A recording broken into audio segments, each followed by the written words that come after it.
Hey, before I get into my Paw Patrol tower review, if you like this product or other Paw Patrol products and looking for great deals, click on the link below in the description and it'll take you right there.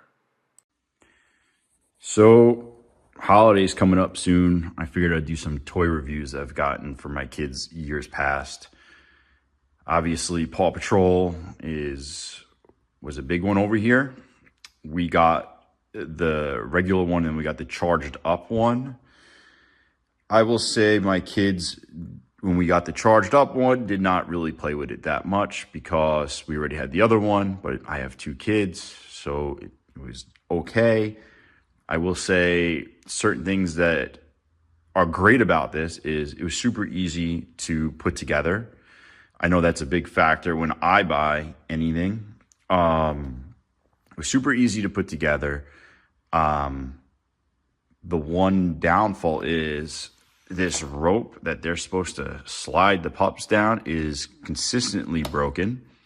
The batteries run out really fast. As you can see, it does not, these batteries ran out already. This glows up. They have an elevator. This elevator thing goes up and down. As you can see, one thing I don't like about this one is these doors don't open up. It would be cool if every door opened up because my kids keep trying to open it up. But yeah, it's pretty simple. I mean, some lights, you got the elevator, you got the slide thing. As you can see in the top left of the video, that's our Paw Patrol bin. There is a lot of stuff in there. They love Paw Patrol. And then, this tower thing moves around. I'll say if you don't have another tower, the charged up tower is good. I'm almost positive they're coming out with some other tower with their new movie coming out.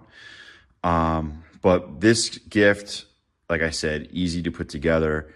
I'll show you some of my other videos that I spent 6 hours putting together a wooden kitchen. I would not recommend that one. So altogether, I would rate this pretty good. Kids played with it a good amount of time. They went on missions. It's fun to watch the kids play. And like I said, easy to put together that week leading up to the holidays.